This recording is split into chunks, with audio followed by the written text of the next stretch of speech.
अगर आप भी अपनी जिंदगी को आसान बनाना चाहते हैं तो जल्दी से सब्सक्राइब कीजिए ब्रिज कन्या को। अगर आपको ये 9 संकेत मिलते हैं तो आप कोई साधारण मानव नहीं है, समझ जाइए कि स्वयं भगवान आपके साथ है। इसी के साथ दोस्तों इस वीडियो में मैं आपको बताऊंगी कि अगर आपको सपने में भगवान के दर्शन हुए हैं तो ऐसे में क्या छोटा सा काम है जो भगवान आपसे चाहते हैं और आपको वो जरूर करना चाहिए। और इसी के साथ हम जानेंगे कि कौन सी वो गलती है जो अगर आपके सपने में भगवान दर्शन देकर गए हैं तो आपको कभी भी नहीं करनी चाहिए। तो पूरी जानकारी के लिए इस वीडियो को अंत तक जरूर देखिएगा। नमस्कार दोस्तों, स्वागत है आप सभी का एक बार फिर से। दोस्तों सच्ची श्रद्धा से कमेंट्स में जरूर लिखे हर हर महादेव। दोस्तों इस संपूर्ण विश्व में सर्वशक्तिमान ईश्वर ही है और उनकी इच्छा के बिना एक पत्ता भी नहीं हिल सकता। ये बात समय समय पर सिद्ध हो चुकी है। ईश्वर प्रत्यक्ष रूप से भले ही दिखाई ना दे लेकिन अप्रत्यक्ष रूप से वो संसार के कण कण में बसे हैं। ये बात भी सत्य है कि हम में से कुछ लोग बहुत भाग्यशाली होते हैं क्योंकि उन पर ईश्वर की कृपा होती है और कुछ ऐसी शक्तियां उनके आसपास हमेशा विद्यमान होती है जो हर समय उन्हें सही मार्ग दिखाती है और हर मुश्किल में सहायता करती है। यही नहीं, ये ईश्वरीय शक्तियां कुछ ऐसे व्यक्तियों को चुनती है जो खुद भी सही मार्ग पर चलकर दूसरे लोगों का भी सही मार्गदर्शन कर सके और उनकी सहायता कर सके। लेकिन हमें पता कैसे चल सकता है कि किन व्यक्तियों के साथ ये अलौकिक शक्तियां हैं? यह ईश्वर की कृपा कौन से व्यक्तियों पर है?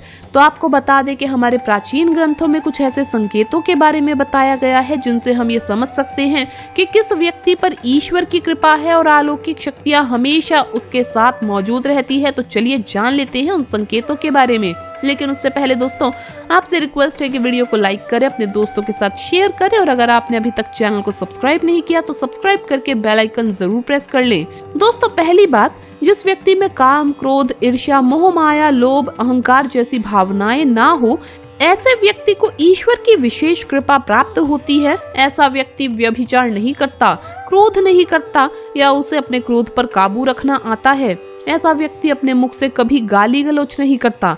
अपने मन में ईर्ष्या की भावना न रखकर अपने आचरण और व्यवहार से दया और प्रेम की भावना से दूसरों के साथ पेश आता है। ऐसा व्यक्ति संतोषी वृत्ति का होता है, यानी कि उसे किसी भी वस्तु का अत्यधिक लालच नहीं होता। उसे जितना प्राप्त होता है उसी में वो स्वयं को संतुष्ट मानता है।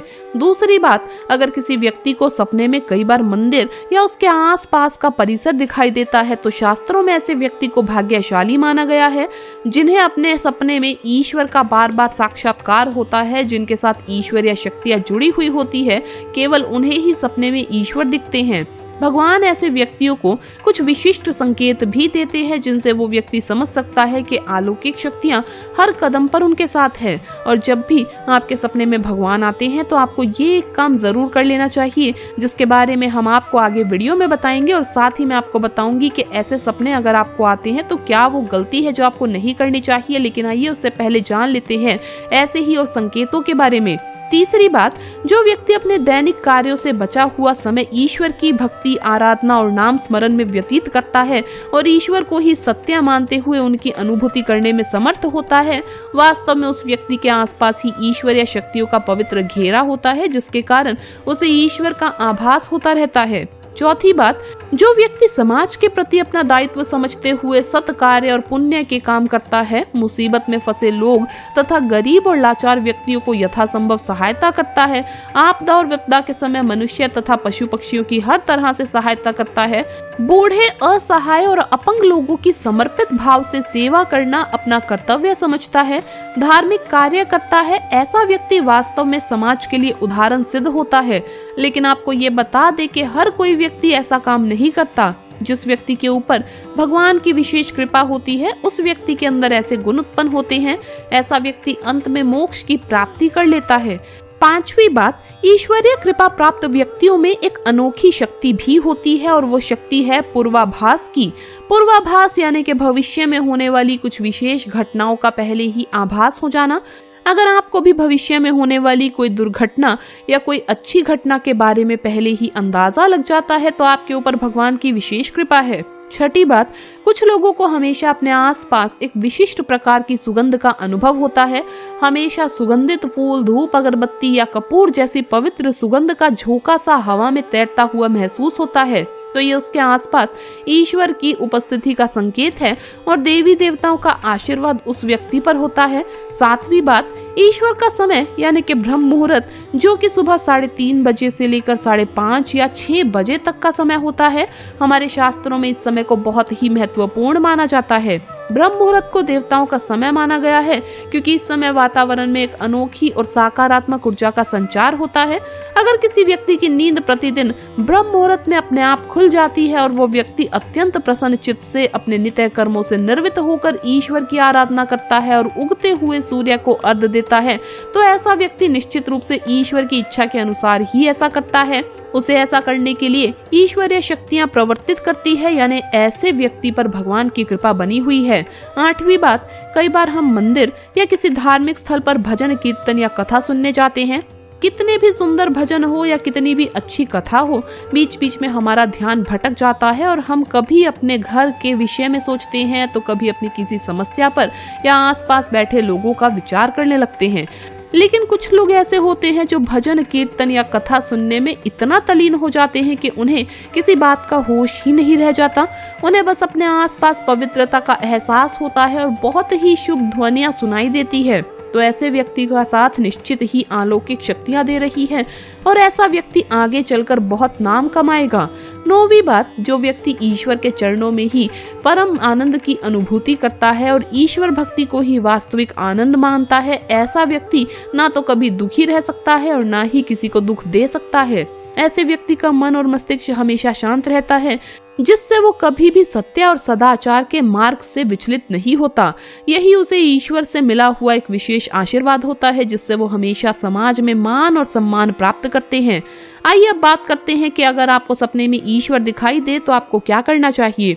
दोस्तों, आपको सपने में जिन भी भगवान के दर्शन हो, फिर चाहे वो महादेव हो, भगवान कृष्ण हो, हनुमान जी हो या विष्णु जी या स्वयं माँ लक्ष्मी, सबसे पहले तो आप इस बात को जान ले कि आपको ये सपने किसी भी बाहरी व्यक्ति को नहीं बताने चाहिए। और इसका कारण ये है कि जब आपके सपने में भगवान दर्शन देते हैं तो मतलब वो आपसे खुश हैं और आपका अच्छा समय अब आने वाला है। लेकिन जब आप किसी बाहरी व्यक्ति को बता देते हैं इस बारे में, तो ऐसे में आपके आने वाले अच्छे समय को नजर लग जाती है। फिर चाहे आपका कोई शुभ चिंतक ही क्यों ना हो, आपको किसी बाहरी व्यक्ति को नहीं बताना चाहिए इस बारे में।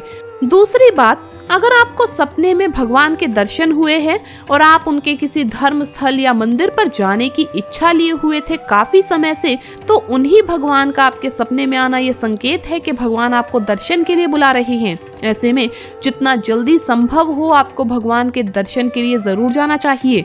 मान लीजिए आपको काफी समय से माँ वैष्णो देवी के मंदिर में जाने की इच्छा है और ऐसे में आपको सपने में माता रानी के साक्षात दर्शन हो जाए तो समझ जाइए कि माता रानी आपको दर्शन के लिए बुला रही है। ऐसे में जितना जल्दी संभव हो आपको दर्शन के लिए जरूर जाना चाहिए और वहां जाकर आप जो भी मनोकामना मांगते हैं वो जल्द ही पूरी होती है। तीसरी बात, स्वप्न में ईश्वर को देखना शुभ है या नहीं, ये इस बात पर भी निर्भर करता है कि आपने उन्हें किस मुद्रा में देखा है। अगर आप सपने में भगवान को उग्र और क्रोधित मुद्रा में देखते हैं तो ये शुभ नहीं माना जाता। इसका अर्थ माना जाता है कि आपको कोई भी गलत कार्य नहीं करना चाहिए और अगर आप कोई गलत काम कर रहे हैं तो स्वयं में सुधार करने की जरूरत है। चौथी बात, अगर आप सपने में भगवान को अपने घर में देखते हैं तो इसका मतलब है कि आपके और आपके परिवार के सदस्यों पर भगवान का आशीर्वाद बना हुआ है। वहीं अगर आप सपने में अपने कार्यस्थल या स्कूल जैसे स्थान पर भगवान को देखते हैं तो इसका अर्थ माना जाता है कि आपको अपने कार्य और शिक्षा के क्षेत्र में परिश्रम करने की आवश्यकता है। तो दोस्तों, ये थे वो संकेत जिनसे हमें ये पता चलता है कि किसी व्यक्ति पर ईश्वर कृपा है।